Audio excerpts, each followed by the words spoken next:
Vikings. The word calls up images of giants, grim warriors and fearless sailors capable of bravery and barbarism in equal measure. They hailed from the Scandinavian countries now known as Norway, Sweden and Denmark. The bleak, mountainous interiors of their homelands made them an outward-looking people from the start. At the beginning of the Middle Ages, they began pushing their longboats out from the fjords, scanning the horizons for precious land and sources of trade, and terrorizing the hapless Europeans who stood in their way. For more than 500 years, they swept into Europe, east, south, and west. The westward-looking Norwegians would move stepwise across the Atlantic, from the British Isles to Iceland to Greenland, and finally to a mysterious place called Vinland, somewhere in America. Every schoolchild knows that the rogue Viking Leif Erikson set foot in the New World long before Columbus's historic voyage. But until recently, just how the Scandinavians managed this navigational feat remained a mystery. The questions persist. Did they try to colonize the Americas? And how much of their seafaring skill did they bequeath to medieval Europe?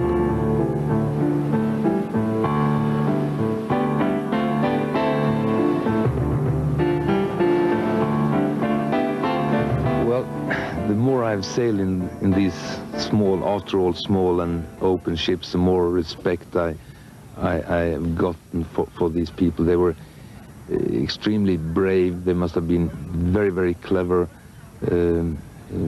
shipbuilders, sailors, navigators.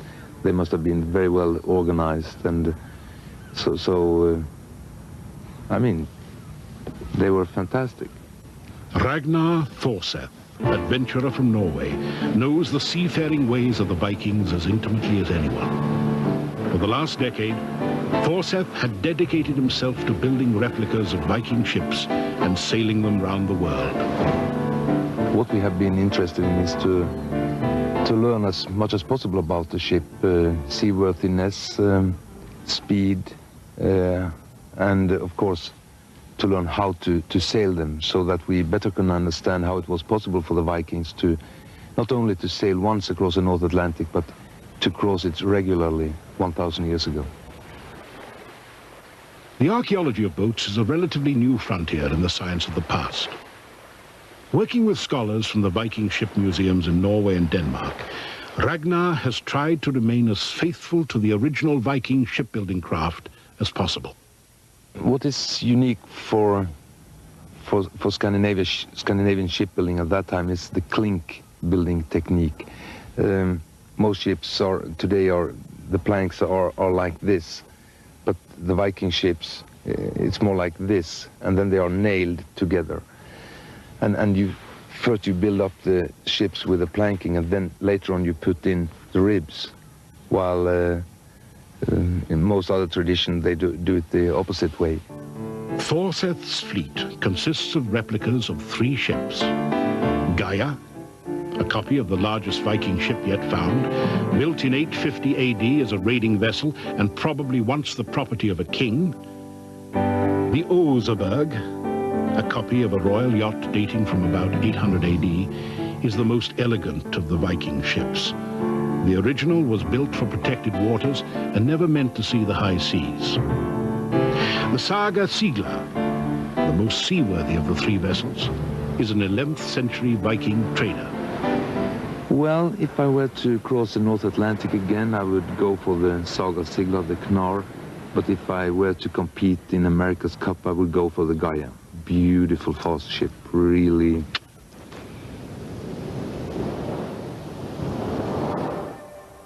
The story of the Vikings' expansion is intimately connected to the characteristics of the land they inhabited, the conditions that drove them outwards. Europe was helpless against the pagan horde. Wielding axes and swords with gruesome skill, the Vikings knew no reason to spare civilians, women, and children from their attacks. They ventured as far south as Spain, perhaps even sailing occasionally into the Mediterranean. In the 9th century, they grew strong enough to sack London and lay siege to Paris.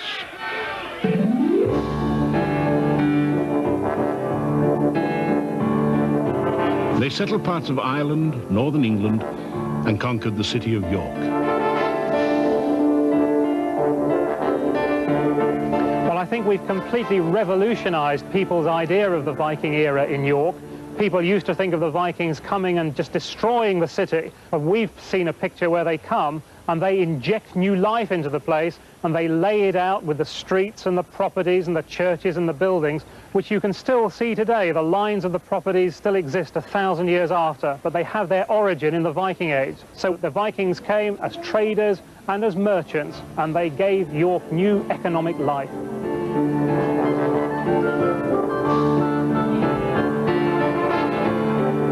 From there, they struck out ever westward. The Faroe Islands, Iceland, Greenland. In the process, they became learned seamen. We are pretty sure that they were able to establish the latitude they were on, and that they would follow the latitude. We are pretty sure that they had a sun compass to help them establish the latitude. We also know that they were well familiar with the planets, with the stars. For instance, the polar star, they called that the leading star, so they would always know the true north. And of course, any time when it was clear weather, they would have the sun and the moon and the other planets. The problems, I guess, came up when they for many days had bad weather and couldn't see the sky. Then they could get lost, and but that was actually a good thing too, because the first man to get a sight of Greenland, he was lost, and also the first man, according to the tradition at least, to get the sight of Vinland or America. He was in his way from Norway to Greenland, and he got lost in a storm, and so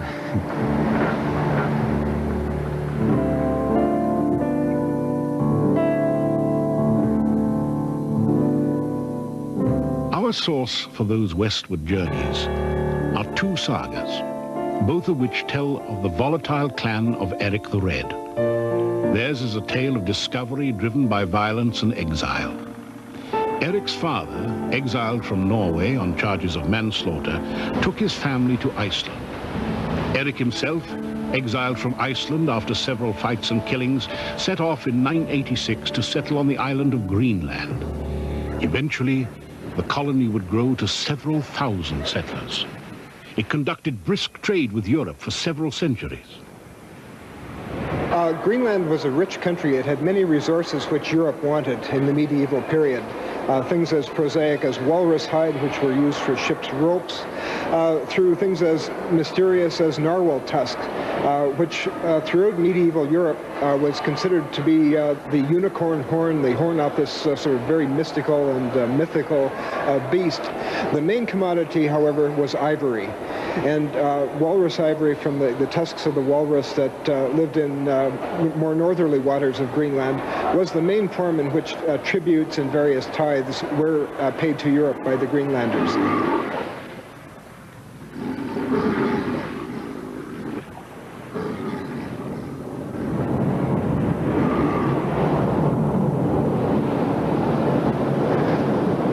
The Vikings continued to look westward across the Atlantic.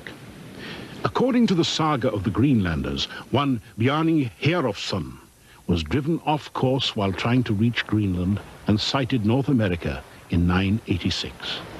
He did not go ashore, but he carried the knowledge of the continent back to Greenland. In about 1000, Eric the Red's son, Leif, decided to strike out for the mysterious westward land to see if it might be suitable for colonization. According to the sagas, Leif's expedition first happened upon a barren landscape backdropped by mountains and glaciers. Leif dubbed the place Helund, or Land of Flat Rocks. Scholars believe this to be Baffin Island. Sailing southward, they then pulled ashore on a wooded place with a gently sloping shoreline and broad white beaches. This they named Markland, or Land of the Forest. It was probably Labrador. Then to the south of that was a third land, which they called Vinland. And this is the one that the questions are about. We don't know exactly where Vinland was, except that it was somewhere to the south of Labrador. For years, scholars have debated the truth of the sagas and the location of Vinland, even the meaning of the term Vinland. Hann mælti þá á norrænu stundleið, var gengin í miklu lengra. He spoke then the Norse language and said, I have something new to tell you. I found wines and grapes. The name Vinland was given to the land by Leif Erikson in the sagas because, as he said, because of the good qualities that it has. Now, this has been a controversy in scholarship ever since because people want to, in modern days, see it as V-I-N with an accent on the I, Vinland, meaning land of wine or land of grapevines.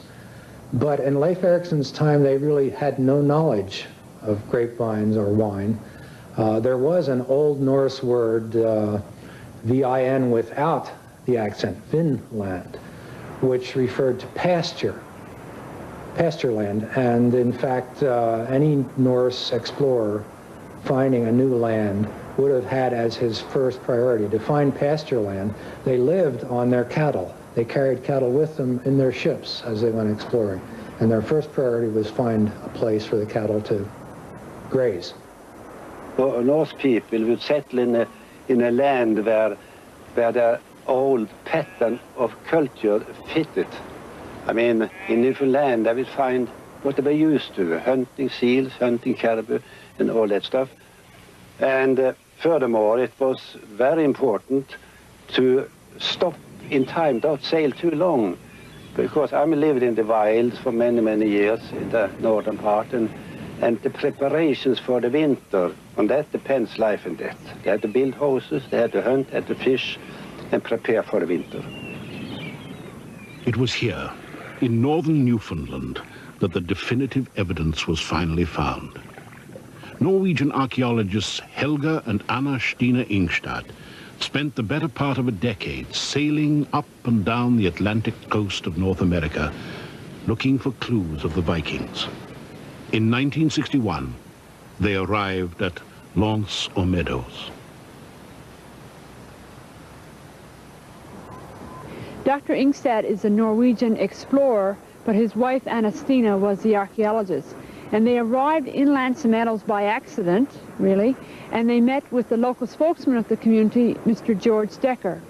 Dr. Ingstad asked Mr. Decker if there was anything unusual, any humps or bumps or mounds around, and Mr. Decker said, yes, there are some Indian campsites up by Black Duck Brook. And there it was. Even if it was so overgrown as it was, and it was made very clear that it was remains of old houses. But we didn't know, of course, who had built these houses. There might have been Indians, there might have been Eskimos, there might have been fishermen, it might have been whalers, and at last it might have been Norsemen. Only excavation could tell the story. But personally, I had a strong feeling from my experience in Greenland and in western part of Norway that this was a place that the Norse people would like to build their homes.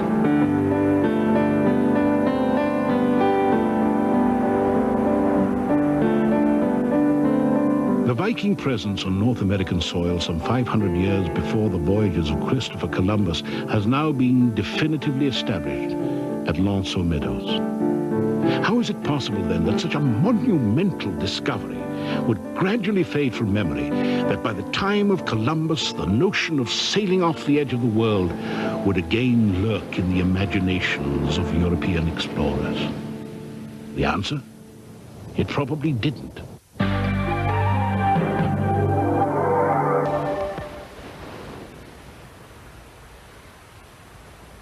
In 1957, Yale University acquired a rather stunning map dating from the mid-1400s. On its western extremity appears the island of Vinland. 400 years after life's journey, and 50 before Columbus's. If authentic, the map proves that the reality of transatlantic crossing was still present in the minds of Europeans. Part of the controversy about the Vinland map is the question of its provenance. There are speculations that it did actually come from a Spanish library in a private family library that was perhaps trying to avoid the Spanish regulation on exporting antiquities. Indeed, the map raised such intriguing questions that several scholars sought a simpler answer. It was a forgery. And close examination revealed that the ink on the document contained titanium oxide, a chemical available only in the 20th century. But I've shown a way that there could have been a transfer of this titanium dioxide into the ink in modern times as an accidental transfer during cleaning. In the mid-1950s, tissue paper of some manufacturer for a few years did contain commercial titanium dioxide, exactly the material that has been found in the map. There is, however, reason to believe the map authentic. On the upper left-hand corner is inscribed a long secret message in code, a cryptogram. The discovery of the cryptogram in the inscriptions of the Vinland map shows that someone went to an awful lot of trouble to incorporate these cryptograms in the inscription. One does not create a cryptogram hidden in an inscription except by an awful lot of very hard retrying work, and just one change of one word in this inscription could destroy the structure of the entire cryptogram. For a forger to go to all the effort to incorporate two cryptograms in two separate inscriptions in the map is very difficult for me to imagine. If the map is indeed authentic, it testifies that the Vikings had lost nothing of their navigational skills in the years preceding the momentous voyages of Columbus. Columbus did definitely know about the Vikings and their voyages to North America. Remember that Columbus was born less than 50 years after the last Viking ship sailed from Norway to Greenland. We also know that Columbus was in Bristol when he was a young sailor, and Bristol was an important harbor, and they had lots of ships sailing up to Iceland and also to Greenland. So the Viking voyages, it was a living tradition. Some people also, or some science also say that Columbus went to Iceland, so he most definitely knew that there were land on the other side of the big ocean.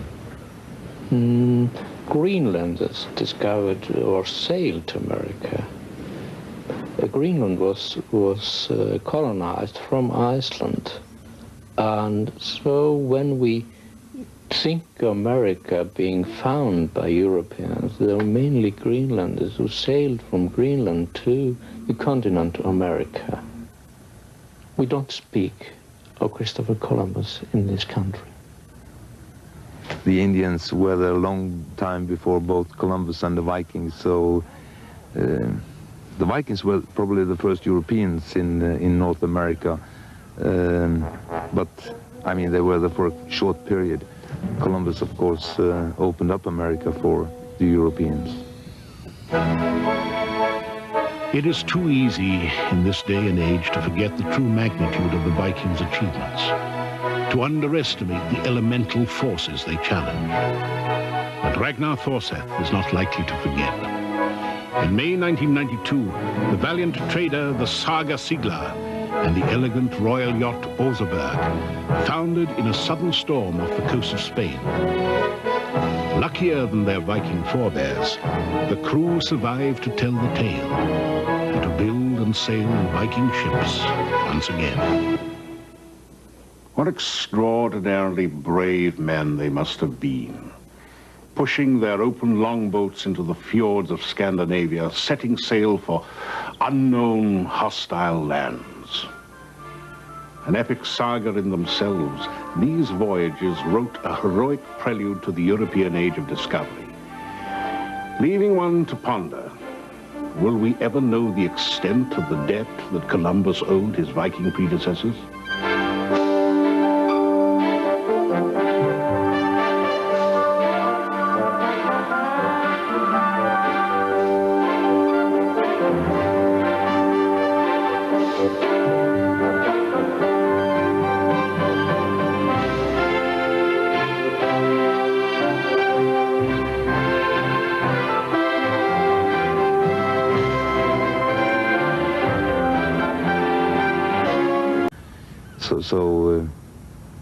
I mean, they were fantastic.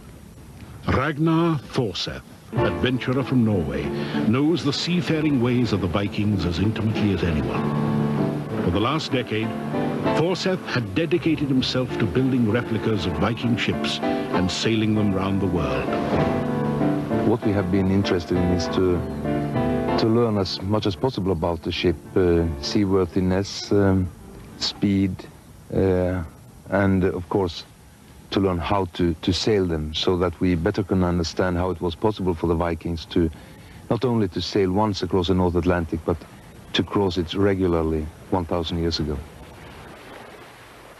The archaeology of boats is a relatively new frontier in the science of the past.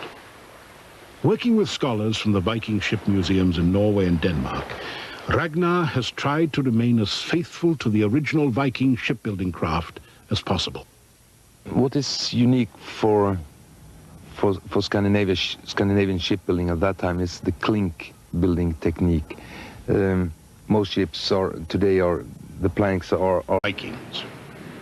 The word calls up images of giants, grim warriors and fearless sailors capable of bravery and barbarism in equal measure.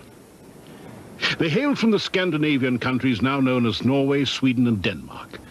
The bleak, mountainous interiors of their homelands made them an outward-looking people from the start. At the beginning of the Middle Ages, they began pushing their longboats out from the fjords, scanning the horizons for precious land and sources of trade, and terrorizing the hapless Europeans who stood in their way. For more than 500 years, they swept into Europe, east, south, and west. The westward-looking Norwegians would move stepwise across the Atlantic, from the British Isles to Iceland to Greenland, and finally to a mysterious place called Vinland, somewhere in America. Every schoolchild knows that the rogue Viking Leif Erikson set foot in the New World long before Columbus's historic voyage. But until recently, just how the Scandinavians managed this navigational feat remained a mystery. The questions persist. Did they try to colonize the Americas? And how much of their seafaring skill did they bequeath to medieval Europe?